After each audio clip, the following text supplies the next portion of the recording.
তুমি আমার কাছে আসবে ঠিকই মাগো, কি বলবে আল্লাহর কাছে জমা করে রাখো। আমি তো বেঁচে গেছি, বেঁচে গেল মান, নইলে লোকে বলতো মরে অবৈধ সন্তান।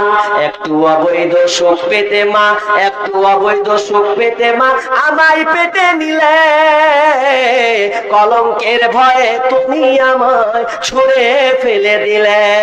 তোমার মাও তো করতো যদি তোমার সাথে এমন, বুঝতে মাগো সেদিন তুমি মৃত্যুর যন্ত্রণা কেমন। এই মা বোন আপনার কিনা বিয়ের আগে জিনা ব্যভিচার, আপনার প্রেমিকের পাল্লায় পড়ে কোনো ভণ্ড আপনার কিনা ওই ছেলের পাল্লায় পড়ে তার জীবনটা কিসে ছারখার করে দিয়েছে। সন্তানকে তো আবার বাধ্য হয়ে তাকে মারতে হয়, এমন ভাবে মারছে বোনটা দিশেহারা হয়ে যায়। বেহায়াপনা দিবস নামে চলছে বেঈমানি, হীরার চেয়ে দামি জিনিস হারায় অনেক নারী।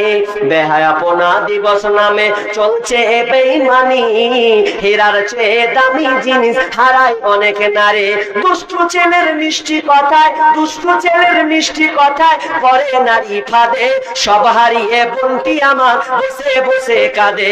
প্রেমের নামে চলছে এখন, প্রেমের নামে চলছে এখন অশ্লীলতার ছোঁয়া, কতক মনে নারীর সম্মান পান্তা ভাতার মোয়া। নারী তুমি সম্মানিতা, নারী তুমি সম্মানিতা, সব ঘরেরই আলো, লাগলে ছোঁয়া পঙ্কিলতার জীবন হবে কালো। ওই বোনটি আমার জেনায় পড়ে গিয়ে তার যৌবনটার দামকে নষ্ট করে দিয়েছে, তার আপনার কিনা ভবিষ্যৎ সে নষ্ট করে দিয়েছে। আর নষ্ট করে দিয়ে সেই বোন বসে বসে কাঁদে, আহারে কেন আমি প্রেমিক বানাতে গেলাম, কেন আমি অবৈধ সম্পর্ক করতে গেলাম। আর অবৈধ সংসার, অবৈধ সম্পর্ক রাখার কারণে আজকে মেয়েরা আপনার কিনা শিশুগুলোকে হত্যা করে দিচ্ছে। এই জন্য আমার আল্লাহ বলছেন লা তাকরাবুজ জিনা, তোমরা খবরদার জেনার নিকটবর্তী হবে না। যদি কোনো কেউ জেনায় চলে যাও, এটা একটা নিকৃষ্ট একটা পথ, এটা একটা খারাপ একটা পথ। যদি কেউ পড়ে যায় তো দ্বিতীয়বার ফিরা তার রাস্তা না, কারণ আমাদের ঈমান দুর্বল। সাহাবীদের মতন তার ঈমান নেই, আমাদের সাহাবীদের মতন ঈমান নেই। যেমন ঘটনাটা লম্বা আছে, একটা তিনটাতে একটা বলবো। একটা মেয়ে এত আল্লাহ ওয়ালি দিনদারি মহিলা, যেই মহিলা এত ভালো যে সেই সময় একটা দুর্ভিক্ষ, দুর্ভিক্ষ মানে কি, মানে খাবারের অভাব, বৃষ্টি নেই, খাবার নেই। এজন্য ওই মহিলাটা একদিন তার খালাতো ভাইয়ের কাছে গিয়ে বলছে, ভাই রে কিছু খাবার দিবি? খালাতো ভাই বলছে, বাহ এবার সুযোগ পেয়েছি, অনেক দিনের তামান্না যে আমি এই খালাতো বোনের সঙ্গে আমি দৈহিক সম্পর্ক অর্থাৎ জিনায় চলে যাব, তার সঙ্গে আমার আকাঙ্ক্ষা বাসনাটা, মনের বাসনাটাকে মিটাবো।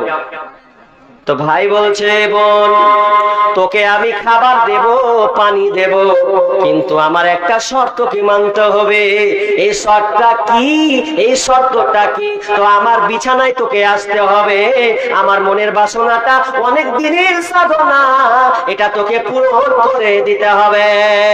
ওই মহিলা বলছে, ছি ছি ছি, নোংরা কথা বলো না রে ভাই, এটা আমি তোমাকে দিতে পারবো না, আমার যৌবন আমি তোমাকে দিতে পারবো না, এটা তো খারাপ কাজ, এটা তো আপনার জিনা ব্যভিচারের কাজ। বলছেন তা না হলে তো আমি তোকে কোনো খাবার দেব না। বোনটা আপনার ফিরে চলে যায়, কিছুদিন পর আর কোনো খাবার ব্যবস্থা হয় না, তো শেষমেশ হয়ে বাধ্য হয়ে ওই বোনটা আবার ওই খালাতো ভাইয়ের কাছে চলে গেছে, যে বলছে ভাই রে দে না, অনেকদিন থেকে না খেয়ে আছি রে ভাই, কোনো খাবার নাই, যদি আমাকে সামান্যটুকু খাবার দিস তাহলে হয়তো আমার প্রাণটা বেঁচে যাবে। খালাতো ভাই জিদ ধরেছে, দেব দেব, একটা শর্তে দেব রে, যদি আমার বিছানায় তুই আসতে পারিস, আমার মনের বাসনাটা যদি তুই মিটিয়ে দিতে পারিস, তবে আমি তোকে আহার, কোনো খাবার, এর বিনিময়ে তোকে পানিও কিছু দেব। এবার বোনটা কোনো উপায় না পেয়ে, কোনো রাস্তা না পেয়ে, কোনো পথ না পেয়ে ওই মেয়েটা রাজি হয়ে গেল। রাজি হয়ে যাওয়ার পর এবার তো খালাতো ভাই একবারে এমন আনন্দ, ওর অনেক দিনের বাসনা, হাই রে কি তার হাসি আর খুশি। এবার বোনটাকে বলছে চলো নির্জনে গিয়ে আমরা দুজনে যাই, কেউ দেখতে পাবে না, এবার তার বাসনাটা মিটাবে। তো বলছে তারা দুজনে এমন নির্জনে চলে গেছে, এমন লোকালয়ে তারা চলে গেছে, কেউ না, এক অপরে তারা উলঙ্গ হয়ে গেছে। মেয়েটার শরীরে কাপড় নাই, তো ছেলেটার শরীরেও কোনো কাপড় নাই, দুজনেরই কারো কাপড় নাই। আর কাপড় যখনই নাই, তো এমন হয়ে গেছে যে একটা ইট আর একটা ইট আপনার কিনা ভিটিলে মানে ভেতরে মশলা দুটা একটি মিলে গেছে, জমাট ধরে গেছে। তারা ওই আপনার ছেলে মেয়ে জমাট বাঁধা হয়ে গেছে, ছেলেটা ওপরে মেয়েটার নিচে, দুজনেই উলঙ্গ, এমন ভাবে জমে গেছে রে। আর মেয়েটার চোখ দিয়ে পানি বেরিয়ে, ইত্তাকিল্লাহ, এ ভাই রে, আল্লাহকে ভয় কর, এখনো তুমি আসনি নোংরা কাজে, আল্লাহকে ভয় করো, আল্লাহকে ভয় করো, আল্লাহকে একটু জায়গা দাও। আর যেমনই বলা, ওই ভাইটা তার উপর থেকে নিচে পড়ে যায়। আহারে, তুই আমাকে কি একটা খবর শোনালে, কি এমন একটা খবর দিলি যে আমার বুকে একটা ধাক্কা লেগেছে। আমাকে আল্লাহকে বলে ভয় করতে হবে, করতে হবে। স্বয়ং আল্লাহ আমাদের দৃশ্যগুলো দেখছেন, তার অন্তরে যেমনই ভয় ঢুকে যাওয়া, এমন ভয় ঢুকেছে যে ভয় ঢুকতে গিয়ে সে ওপর থেকে নিচে পড়ে গেছে। আমার ভাইরা, আমি বলতে চাচ্ছি, দেখেন তো এই ঘটনাটা, এটা কি ছাড়ার সময় ছিল? দুজনেই তো উলঙ্গ হয়ে গেছে, কোনো তো আপনার কিনা উঁচু কিছু নাই, দুজনে তো জমাট। এরপর আল্লাহকে স্মরণ করে সে ছেড়ে দিয়েছে। অথচ আজকে দেখা যায়, আজকে ভাই বোনদেরকে দেখা যায়, অনেক বন্ধুকে দেখা যায়, সে কি করেছে, স্কুলের নাম করে চলে গেছে কোন পুকুর পাড়ের ঘাটে। আমার চোখে অনেক জায়গা দেখা, পুকুর ঘাটে এমন তলে গেছে, মনে হচ্ছে কেউ দেখতে পাবে না যে দুজনে সাইকেল রেখে দিয়ে প্রেম প্রীতে জুড়ে গেছে। কত নেবেন স্টেশন, কত বাস স্ট্যান্ড, স্টেশন, কলেজ মোড়, যান আপনি। এত খারাপ, এত নোংরা বর্তমানে হয়েছে। আমি ওয়ারাঙ্গাবাদে এক জায়গায়, ওই যে ডিন কলেজ আছে ওখানে, তো মেয়েরা সব ওখানে যায়, তো ওখানে কলেজ আছে, তো আমি ওখানে চা খাচ্ছি আর কি। তো চা খাচ্ছি, তো একটা মেয়ে কয়েকজন বরখা পরে আছে, আর কেউ তো আবার বরখা পরে নেই। আর ওই যে লাভার বয়ফ্রেন্ড যাকে বলে, ও তো হাজির হয়ে আছে। তা আমি চা খাচ্ছি, বসে বসে এক কাপ চা নিয়েছি, আর এরা এমন গল্প ধরেছে দুজন, মনে হচ্ছে ওরা স্বামী স্ত্রী। তো একের অপরকে মুচামুচি করছে, এরকম করছে, কি ব্যাপার, কি হলো, কেমন করছে? তা আমি আর কিছু বলতে পারছি না। মানে এমন ওরা সার্টিফিকেট নিয়ে নিয়েছে, মাও জানে না, বাপও জানে না, মোবাইল ধরিয়ে দিয়েছে। সবচাইতে মারাত্মক ভাইরাস হয়েছে, তার মধ্যে এক নাম্বার হচ্ছে কি, মোবাইল। মোবাইল এত ভাইরাসে পরিণত হয়েছে যে মোবাইল থাকার কারণে আজকে স্বামীকে ছেড়ে দিয়ে চলে যাচ্ছে।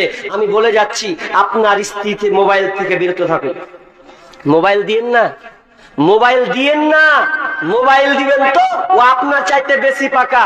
মোবাইল দিবেন অ্যান্ড্রয়েড মোবাইল, তো আপনাকে ঘুমের ওষুধ খাইয়ে দিয়ে আপনার পা টিপ বের করে, ঘুমা একটু, ঘুমা ঘুমা, ওই চ্যাটিং করার জন্য। স্বামীকে শুইয়ে দিল, মানে কত আল্লাহ দেখাচ্ছে, ঘুমিয়ে দিয়ে। আর কত ঘটনা নেবেন আপনি, ঘুমিয়ে দিয়ে একদম পা হাত টিপে, মানে গেল, ঘুম গেল, কি গেল না দিয়ে, এবার মোবাইলে শুতলো। এবার কি করবে, আর প্রেমিকার একটা ধরা আছে, ও চ্যাটিং করবে, এখন চলছে। আরে কত নিবেন আপনি এরকম? মোবাইল হওয়ার কারণে 3 সন্তানের বাপ, 1 সন্তানের মা। এটা হাউসনগর ঘটনা না, এটা অনেকে জানেন, যে 3 সন্তানের বাপ, 1 সন্তানের মায়ের সঙ্গে তার সম্পর্ক। কোর্টে নিয়ে গেছে বিয়ে করার জন্য, তো ব্যাকলি চলে এসেছে, লেধাপ দেওয়ার বাড়িতে যা বসে গেছে, ধর্না না ঝর্ণা বলছে, যে একজন ওখানে যা বসে গেছে, কি বিয়ে করার প্রতিশ্রুতি দিয়ে বিয়ে করেন। কি কারণ? মোবাইল। মালদাতে তো আপনি অনেকদিন ঘটনা দেখেছেন, যে একটা লাভারের জন্য নিজের স্বামীকে গলা দড়ি দিয়ে বাঁধলেন না, দেখেননি আপনারা? ওকে জিজ্ঞেস তুই কাম করে, বলে কেনে কেনে এম করে কইছে, সেম টু সেম নাক টেপে টেপে মারছে। যখন মারছি তো হচ্ছিল না, তো এইভাবে। কারণ কি?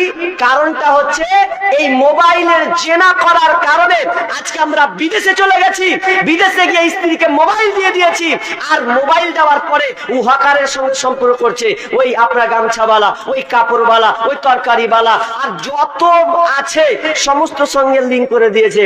আর আপনার মেয়ে, আপনার স্ত্রী যদি মানে ওই মেলাওয়ালা স্ত্রী হয়, যে ঘুরছে ঢং ঢং করে, ওই রকম মাল যদি হয়, তাহলে ও হকারের নাম্বার লিবি। আপনি চেহারা দেখে বিয়ে করেছেন না, বম সুন্দরী দেখে যেগুলো ঘুরছিল, ওগুলোকে দেখছেন যে কোনটাকে ভালো লাগে, ওগুলো দেখে আপনি বিয়ে করেছেন, আর ও নাম্বার নেবে, আপনি কি মনে করছেন ও আপনার ঠেস মারবে?